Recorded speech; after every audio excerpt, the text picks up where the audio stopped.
I think I'm quite well known for my book, Yoga of the Planet, so I'll make a small plug for that now. Good. So I thought we'd just start with a few sort of general ideas about retrogression. As Vistiji was saying, there's not a great deal to be found. You have to dig around to find little comments and clues here and there. The first thing Parashara mentions about retrogression is that the retrograde planet is particularly strong. So I decided to discuss that in detail when I do my second section. But here we'll just note that point. Another thing I learned from my guru is that the retrograde planet is very stubborn. It's persistent, it keeps trying. So there's this concept that when a planet is retrograde, it will have to keep trying. That means the first time it may fail and the second time it may fail. And typically 3 times it has to try. And then often it will succeed. And the difficulty with this is that if someone has a problem that is due to Shani, or any retrograde malefic typically, then it's difficult to remedy because it keeps coming back. This is the implication, one implication. But obviously if you're trying to accomplish something, then you will keep trying and you probably will eventually accomplish. Another idea about retrogression is that the planet is looking backwards. See, normally, if from the point of view of the sun, all the planets are going forwards. There's no question of them going backwards. But from the view of the Earth, for example, with Shani, when we're overtaking Shani, because the sun is on one side and the planet is on the other, and it appears to be going backwards. So from our point of view, you know, from the geocentric point of view, we are seeing an apparent backward motion. And this can manifest in people's lives. So if we have a retrograde planet, the chances are that when that planet's time comes, our awareness will be gripped by some issues related to the past. So, you know, backward looking can mean various things. One part of it is past issues. Something comes up, and then we have to deal with that. So that could include sickness, you know, some karmic sickness that arises that is relatively difficult to deal with because there's some karma, it has to be burnt. That will take time. There's no sort of magic bullet for it, really. But on the other hand, these issues coming from the past are a major motivator to seek spiritual growth, because how else are you going to deal with the situation? You've got very few options. I mean, obviously you go to the doctor and all that, but at some point you realize that you have to, you know, you have to order your house, you have to do some cleaning, because this is all coming out of some, you know, mold that is grown in the corner. So this is how retrograde planets, especially malefics, can be actually quite powerful from a spiritual point of view. Then we come to Visti's point, which is, you know, you will hear a lot about that if you take Sanjay Rath's courses, this point about the opposite sign.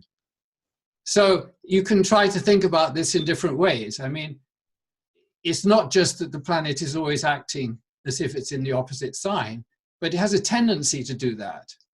So there's a kind of a focus. I mean, every planet's looking at the opposite sign. And because each planet has what we call a karma drishti, there's a desire which falls on the opposite sign. Then if the opposite sign represents something that's desirable, then there's a focus in that area. So I thought the example just given by Visti was really beautiful, because what we saw was that the Shani in Cancer was giving Raja Yoga, and the person was enjoying his Raja Yoga until the Shani Dasha started, at which point Shani woke up and decided to shift to the 4th house. So that was the end of his career. I mean, it's kind of, in a way, simple Jyotish, but it was a beautiful, clear example of what happened. So the point is, the dasha had to come, and that was going to happen. So that's a very nice example. Now, what about Shani? I mean, these comments I've made so far are all could be applied to other planets. So we have to think what impact Shani is going to have if he's dealing with clearing some of our past karmas. So firstly, Shani is carrying a club. He's not like Mars, who has a nice sharp spear to attack us with, or defend us, whatever mood he's in. But Shani has a club. That means he's kind of hammering away at us, but a single blow doesn't kill us. You know, there's a tendency to prolong the suffering. And his job is to clear off these, you know, clean us basically of whatever sins or whatever we like to call them, mistakes of the past, some debts we have to pay. So he's taking care of that. Now the problem, one particular problem comes if Mangal and Shani. Now, if Mangal and Shani stay together in the sign, the chances are they'll both be retrograde. Because if the sun is on the opposite side, they'll both be retrograde. Now, they don't go retrograde at the same time. The retrogression of Shani lasts longer than that of Mangal due to its distance, but there's a chance that you'll have both of them retrograde, and this can be a rather deadly combination. So anyway, let's have a look at some examples. So this I thought was an absolute classic. We all remember when the Russians took over the Crimea. And, you know, I mean, we know that there are people around Putin who have a good respect for Jyotish.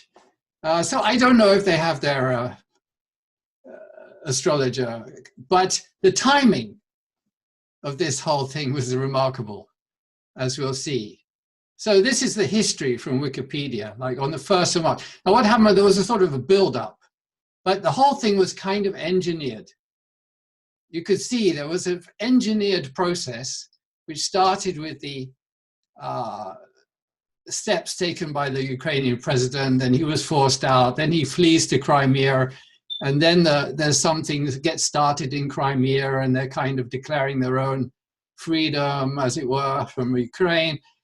But then on the 1st of March, there's this declaration, this guy, Aksyonov, who had relatively little support locally, somehow became, so there was this, on the 1st of March, there was this kind of declaration, and then they asked the Russians for assistance, and immediately on the next day, the Russian troops moved in and took over, basically. So let's have a look at what was going on. This is what was going on. This is just one of the nice graphs from my software. And you can see, this is the year 2014, and Mars went retrograde on the 1st, and Saturn went retrograde on the 2nd. And I sort of saw this coming. I thought, this is a real club yoga. Something is going to happen. And the timing was just perfect. And then much more than that, if you actually look at the whole, I was watching it going on, and you see Mars stopped being retrograde on the 20th of May. And that was when the international news media suddenly sort of lost interest. You know, instead of being the front news on every channel, it sort of started fading away.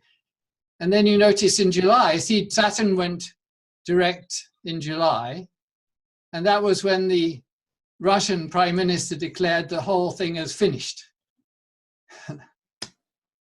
I just thought that was very interesting.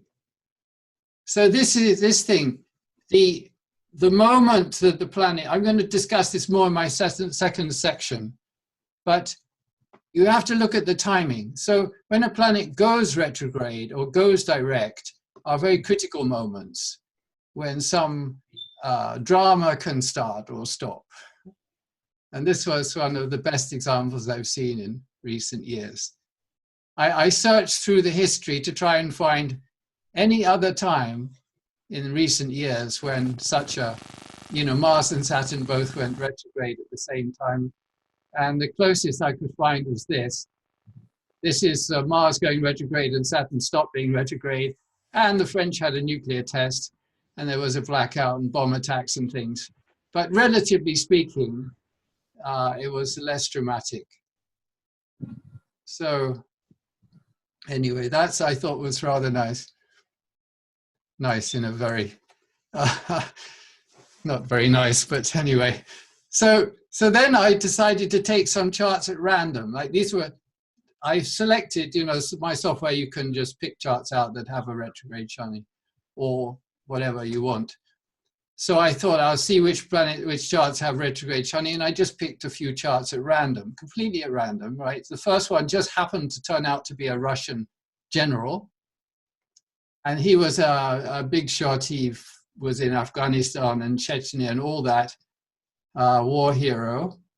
And then he died in a helicopter crash on the 28th of April 2002. So if you look at his chart, he has Shani and Mangal retrograde in Leo here.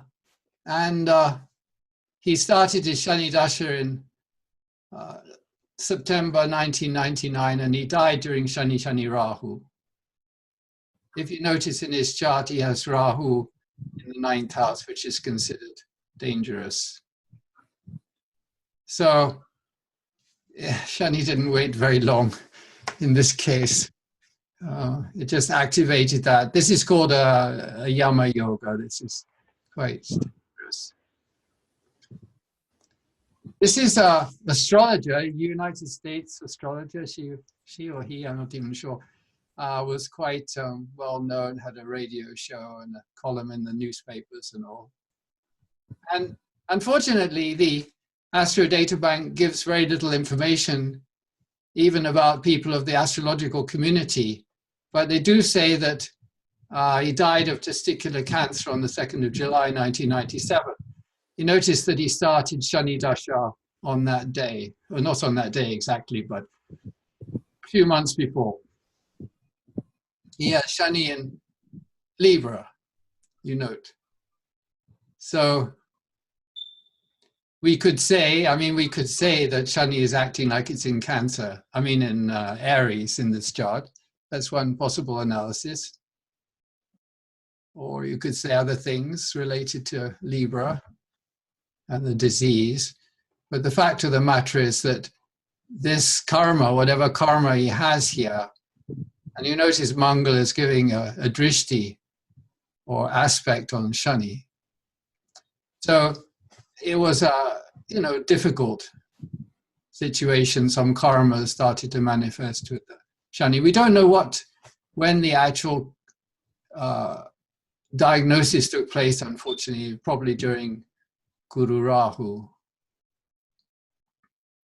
Now, this is a fairly famous case, Karen Silkwood. She was working in a plutonium plant in Oklahoma, and she noticed that the company running the plant was breaking all the rules and endangering the staff. I believe there was a movie made with Meryl Streep about her case. So some people will be familiar with it.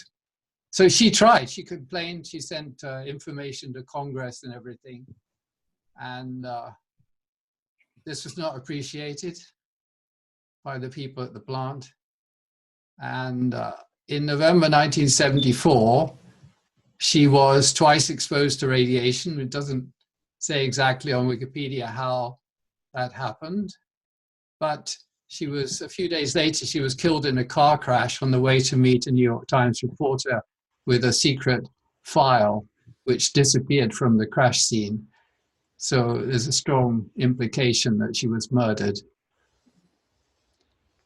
So this happened during Jupiter Shani, Jupiter. If you look at the chart, you see that Jupiter's in the 7th house, which is already a bit of a warning flag. It's also in Chitra Nakshatra. So Jupiter is quite dangerous in itself. And then she has Rahu, Shani, and Mangal all in the 3rd house, all, of course, retrograde. And it's a kind of dangerous combination.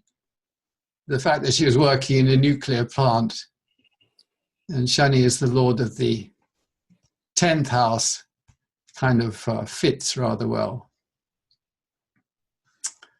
So okay, I didn't want to frighten everyone, but these are particularly extreme cases, and they are, you know, it's heavy karmas can come about if you have the right combination of circumstances. Here, of course, Mangala is the Lord of the 8th house and various problems like that.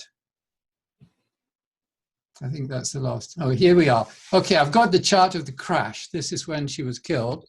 We know what time it was. And look at the chart. The retrograde Shani in Gemini. I mean, it's just incredible, isn't it? You want to see the previous chart? Shani in Gemini. In her birth chart, retrograde. She was born with retrograde Shani in Gemini. And here's this return. And look at 5 planets in the 5th house. And Rahu is in the 6th. So it's you can't really make these things up, can you? So I was told I only had 10 minutes, so I've kept it short. Yes, but I just had to let it, it was just an amazing presentation, Dr. Foss. Thank you so much. Oh, good. Don't be frightened if you have Shani retrograde. It doesn't mean you're going to die.